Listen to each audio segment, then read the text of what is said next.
Рускиот председател Владимир Путин изјави дека е во интерес на Русија и на САД повторно да ја воспостават комуникацијата меѓу нивните разузнавачки агенции. В общих интересах восстановление. Во интерес на сите е да го продолжиме диалогот со разузнавачките агенции на Соединетите Американски држави и со другите членки на НАТО. Не е наша вина што беше прекинат и не се развива. Во борбата против тероризмот треба да соработуваат сите влади и меѓународни групи, затоа што дури и простата размена на информации за терористичките канали и извори на финансирање, како и за осомничените за тероризам, ги зголемува нашата ефикасност и заеднички напори. Но Трамп во САД влегува во нов конфликт со разузнавачката заедница, откако му побара оставка на советникот за национална безбедност Майкл Флин. Застана во негова одбрана и ги обвини агенциите дека протекуваат доверливи податоци, делејќи ги како бомбончиња. Тој повторно ги обвини демократите дека ја измислиле приказната за Русија затоа што изгубиле на изборите.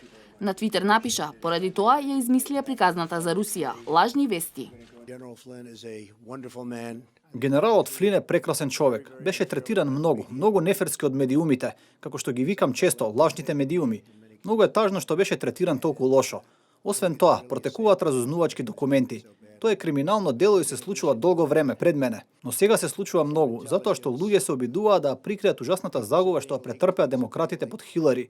И американските разузнавачки служби соопштија дека Русија се мешала во изборите за да му помогне на Трамп, а сега американските медиуми јавуваат дека агенциите дури и кријат доверливи податоци од председателот во страв дека може да завршат во руски раце. Од 20 јануари работиме под предпоставка дека Кремљ има своји уши во Белата куќа, изјавил висок функционер на Пентагон за Нью Йорк Обзервер, според кого русите во моментов знаат речиси се.